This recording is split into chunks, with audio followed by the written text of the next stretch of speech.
డబ్బు, అనారోగ్యం, ఉద్యోగం, వ్యాపారం, అప్పులతో బాధపడుతున్నారా? మీకోసమే launch your future programme.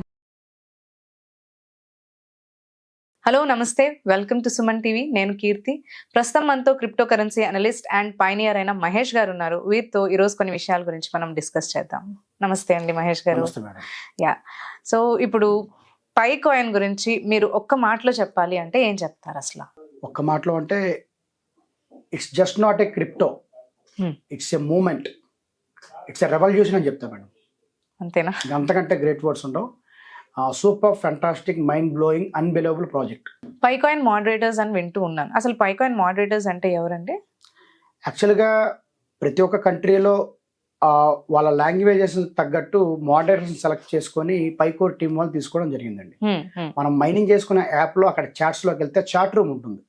Okay. ఆ చాట్ రూమ్లో ఏంటంటే వాళ్ళ లాంగ్వేజెస్ని బట్టి వాళ్ళ ఉంటాయి కదా, ఆరిజిన్ బట్టి, వాళ్ళ కంట్రీని బట్టి వాళ్ళ లాంగ్వేజెస్లో మనకి ఏదో డౌట్స్ ఉంటే అక్కడ క్లియర్ చేసుకోవచ్చు.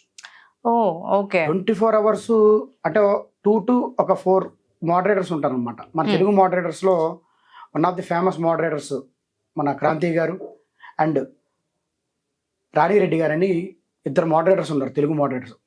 అసలు వాళ్ళకి ఎంత పేషెన్స్ అంటే ప్రతి ఒక్కరికి పిచ్చి డౌట్లని అడుగుతూ ఉంటారు ఆ చాట్ రూమ్ లో.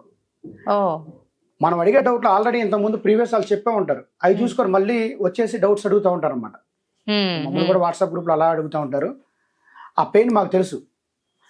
వాళ్ళు సొంత ఓన్ బిజినెసెస్, వాళ్ళ జాబ్స్ చూసుకుంటూ ఇవి చేస్తూ ఉంటారు. కరెక్ట్. వాళ్ళ జెన్యూన్ సర్వీసెస్కి హ్యాట్స్ ఆఫ్ చెప్పాలి మేడం. నిజంగా క్రాంతి గారికి, రాణిరెడ్డి గారికి ఎల్లప్పుడూ కూడా మేము అందరం పైనీర్స్ అందరం గ్రాటిట్యూడ్గా ఉంటామండి. మీ సేవలు మాకు కంటిన్యూషన్ కావాలి. రేపు మెయిన్ నెట్ వచ్చిన తర్వాత కూడా మీ సేవలు మేము వినియోగించుకోవాలి. మీరు ఎప్పుడు కూడా ఆరోగ్యంగా ఉండాలని, హెల్తీగా ఉండాలని, మాకు ఎలాంటి సర్వీసులు ఎప్పుడు ఇవ్వాలని కోరుకుంటున్నాం. మీలాంటి మోడరేటర్స్, మంచి మోడరేటర్స్ దొరికినందుకు మా తెలుగు పైనీర్స్ అందరి నుంచి కూడా మీకు ధన్యవాదాలు తెలుపుకుంటున్నాం సార్. ఇప్పుడు మనకి తెలుగు రాష్ట్రాల్లో లీడర్షిప్ ఎలా ఉంది అంటే, ఈ క్వశ్చన్ ఎందుకు అడుగుతున్నానంటే ఎక్కువగా లీడర్షిప్లో మీ పేరే ఎక్కువగా వినిపిస్తూ ఉంది.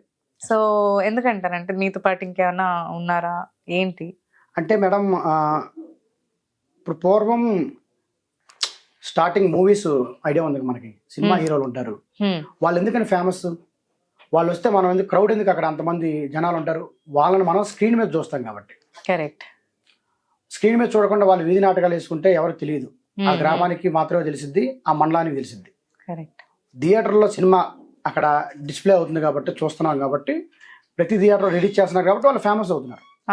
అలాగే పైన ప్రమోట్ చేసే విషయంలో నేను ఎక్కువ వీడియోలు చేస్తున్నా, ఎక్కువ మంది చూస్తున్నారు కాబట్టి నేను ఫేమస్ అయ్యాను, పాపులారిటీ అయ్యాను. కాకపోతే ఆఫ్లైన్లో హార్డ్ వర్క్ చేసే లీడర్స్ చాలా మంది ఉన్నారు, వాళ్ళకి హ్యాట్స్ ఆఫ్ అండి. ఓకే. కాకపోతే లీడర్షిప్ అంటే ఒక్క యూట్యూబ్ వీడియోలు నాలాగా చేసి కాదండి, ఆఫ్లైన్లో కూడా వాళ్ళ టీం లీడ్ చేసే సత్తా ఉండాలి. కరెక్ట్. వచ్చి యూట్యూబ్ వీడియోలు చేసేసి మొత్తం నాది అనుకుంటే కుదరదు. కాకపోతే నేను ఆఫ్లైన్లో, ఆన్లైన్లో రెండిట్లో నేనైతే హార్డ్ వర్క్ చేస్తూ ఉంటాను. కరెక్ట్. పై కంపెనీ డ్రైవ్ చేస్తాను, నిజంగా నేనే డ్రైవ్ చేస్తున్నానండి ఎక్కువ శాతం. ఆఫ్లైన్లో ఉన్న లీడర్స్ ఎవరైతే ఉన్నారో వాళ్ళు నాకు కాల్ చేసి అప్రిషియేట్ చేస్తూ ఉంటారు. ఇప్పుడు ఫర్ ఎగ్జాంపుల్ మేడం, ఇప్పుడు పోలీస్ డిపార్ట్మెంట్ వాళ్ళు కావచ్చు, లెక్చరర్స్, ఇంజనీర్స్, డాక్టర్స్ ఎవరైతే ఉన్నారో, బ్యాంక్ ఎంప్లాయీస్ ఆల్సో ఫోన్ చేసి నాకు కంగ్రాట్స్ చెప్తా ఉంటారు. రీసెంట్గా మొన్న రీసెంట్గా చేసిన మన సుమన్ టీవీలో చేసిన వీడియోస్ కూడా చాలా మంది కాల్ చేసి అప్రిషియేట్ చేశారు. డిపార్ట్మెంట్ నుంచి, లీగల్ డిపార్ట్మెంట్ నుంచి చేశారు, అంటే లాయర్స్, టీచర్స్ చేశారు, ప్రొఫెసర్స్ చేశారు. అంటే వాళ్ళందరూ పై ఫ్యాన్స్. వాళ్ళందరూ వాళ్ళు నా ఫ్యాన్స్ కాదండి, పై ఫ్యాన్స్. నా గొప్పతనం కాదండి, ప్రాజెక్ట్ ఒక గొప్పతనం, డెప్త్ వాళ్ళకి తెలుసు. అరౌండ్ ఇండియా ఎంతమంది ఉన్నారు అండి మీకు పైనియర్స్, ఐ మీన్ మీ కమ్యూనిటీలో? అంటే నా టీం వరకు డైరెక్ట్ ఆర్ ఇండైరెక్ట్ ఒక 3 lakh అబౌవ్ ఉంటారండి.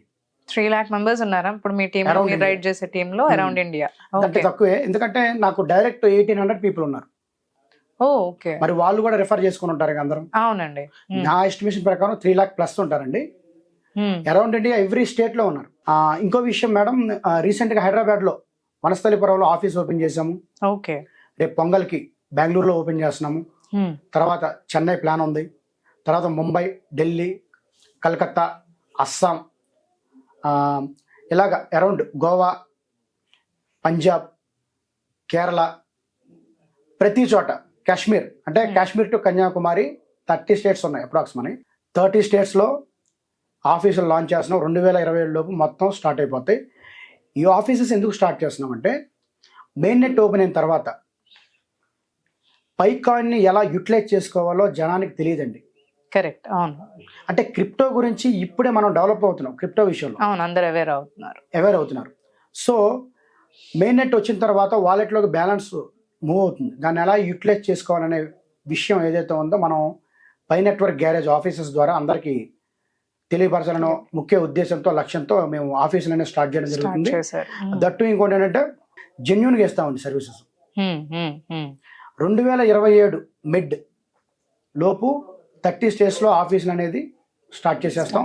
అప్పుడే ఎందుకంటారేమో 2027లో చాలా మంది లాకప్ బ్యాలెన్స్ రిలీజ్ అయ్యి ఉన్నాయి. Scammers are everywhere. వాళ్ళు పొంచి ఉన్నారు నైజీరియా వాళ్ళు.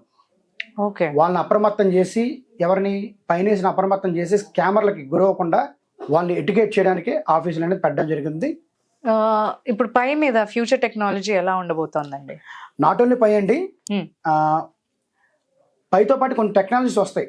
ఓకే, ఇప్పుడు మనం మొబైల్ వాడతాం మేడం. ఫ్యూచర్లో ఒక ఆఫ్టర్ 10 years ఈ మొబైల్ వాడితే నవ్వుతాం. కరెక్ట్. చేతికి ఇలా గ్లాస్ లా వచ్చేస్తుంది అనమాట. గ్లాస్ టైప్లో ఇప్పుడు బ్యాంగిల్స్ ఎలా పెట్టుకుంటారు లేడీస్, అలా గ్లాస్ టైప్లో ఇలా వచ్చేస్తుంది. ఇప్పుడు మన మొబైల్ మీద ఇది ఉంది screen card glass, temper glass, ఆ టైప్లో ఉంటుంది మన మొబైల్. అప్పుడు చేతికి పెట్టేసుకుంటాం, ఆన్లైన్ పేమెంట్లు చేసేస్తాం, స్కాన్ చేసేస్తాం. పేమెంట్లు చేయాలంటే అది కూడా పై పేమెంట్తో చేస్తాము. ప్రతి చోట హోమ్ అండ్ డ్రోన్స్ వచ్చేస్తాయి. ట్రాఫిక్ పెరిగిపోద్ది. మనం డ్రోన్ మీద కూర్చుంటాం, డ్రోన్ తీసుకెళ్ళిపోద్ది మనల్ని. ఇలా కార్లు వెళ్ళడాలు ఉండవు. ఎలాన్ మస్క్ ఆల్రెడీ మొత్తం అండర్ గ్రౌండ్ రూట్ వేసేస్తున్నారు కార్లు వెళ్ళడానికి. అండర్ గ్రౌండ్ వెళ్ళిపోవడమే. టెస్లా ట్రైన్స్ వచ్చేస్తున్నాయి, శాటిలైట్ ఫోన్స్ వచ్చేస్తున్నాయి. వర్చువల్ రియాలిటీ అంటే ఏంటి? మనం ఒక గ్యాడ్జెట్స్ పెట్టుకుంటే మనం వేరే ప్రపంచంలోకి వెళ్ళిపోతాం. కరెక్ట్.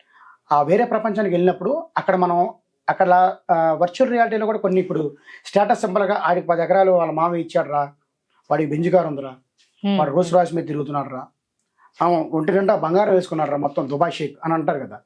వర్చువల్ రియాలిటీలో కూడా మన టీ షర్ట్లు కొనుక్కోవడం, బెంజ్ కారు కొనుక్కోవడం, స్థలాలు కొనుక్కోవడం, పెళ్లిళ్ళు చేసుకోవడం, మ్యారేజెస్, ప్రతిదీ వర్చువల్ రియాలిటీలో ఉంటుంది. ఆ వర్చువల్ రియాలిటీలో ఏదైనా పర్చేజ్ చేయాలంటే అక్కడ పైతోనే పేమెంట్ చేస్తారు.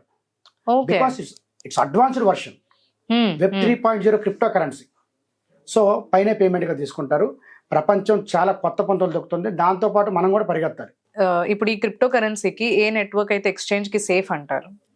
వీటిలో ఉందండి ఇప్పుడు world the best top most leading crypto currency exchange ఏదైతే ఉందో బినాన్స్ కి 100 million ప్లస్ యూజర్స్ ఉన్నారు. డౌన్లోడ్స్ ప్లే స్టోర్ లో చెక్ చేసుకుంటే మనకి కనపడుతుంది. ఇది ఇంటర్నేషనల్ కదా, ఇంటర్నేషనల్ ఎక్స్చేంజ్. అలాగే కాయిన్ బేస్ ఇలాంటి సెంట్రలైజ్డ్ ఎక్స్చేంజెస్ ఉన్నాయి. కాకపోతే మనం ఎక్కువ డీసెంట్రలైజ్డ్ వాలెట్స్ కి ప్రిఫరెన్స్ ఇవ్వాలి. Like MetaMask, trust wallet, safe fall. మొన్న రీసెంట్ గా అంటే లాస్ట్ ఇయర్ వజిరెక్స్ కూడా మన ఇండియా నుంచి చేశారు కదా, అందులో లేవా ఇవన్నీ? ఉండవా క్రిప్టో కరెన్సీస్? అది సెంట్రలైజ్ మేడం. అది డీసెంట్రలైజ్డ్ అయితే వాళ్ళు హ్యాక్ చేయడానికి కుదిరేది కాదు. ఓకే, ఇప్పుడు హ్యాక్ అయింది. అది హ్యాక్ అయిందండి. చాలా మంది లాస్ అయ్యారు. మిడిల్ క్లాస్ ఫ్యామిలీస్ కొంతమంది సూసైడ్ చేసుకున్నారు. ఓకే, అప్పులు చేసి కూడా క్రిప్టో కొనుక్కొని దాంట్లో పెడితే హ్యాక్ చేశారో మరి స్కామ్ చేశారో మనకు తెలియదు. కానీ ఇప్పుడు అది లేదా అండి అందులో? లేదండి. ఒక మన ఎంతైతే ఇన్వెస్ట్ చేశారో అది కనపడుతుంది కానీ అది యూజ్ చేసుకోవడానికి లేదు. ఓకే. మళ్ళీ ఇప్పుడు వజీరెక్స్ 2.0 వస్తుంది అంటున్నారు. కాకపోతే నేను చెప్పేది ఏంటంటే మన వాళ్ళందరికీ ఎవరైతే క్రిప్టోని హోల్డ్లో పెట్టుకుందాం అనుకుంటారో డీసెంట్రలైజ్డ్ వాలెట్స్ వాడుకోండి. Like MetaMask, trust wallet, safe fall ఇలాంటివి వాడుకోండి. ఉన్నాయి ఒక 10 types ఆఫ్ వాలెట్స్ ఉన్నాయి. అవి వాడుకుంటే అది హ్యాక్ చేయడానికి కుదరదు. బినాన్స్ కూడా హ్యాక్ చేయడానికి కుదరదండి. గూగుల్ అథెంటికేటర్ ఉంటుంది, చక్కగా మెయిల్ కి మళ్ళీ ఓటీపీ వెళ్తుంది, ఇబ్బంది లేదు. అలాగే కాయిన్ బేస్ కూడా యూజ్ చేసుకోవచ్చు మనం. ఓకే, ఇవన్నీ సేఫ్ అంటారు ఎక్స్చేంజ్? సేఫ్ అండ్ సెక్యూర్గా ఉంటాయండి. ఓకే అండి, థ్యాంక్ యూ మేడం.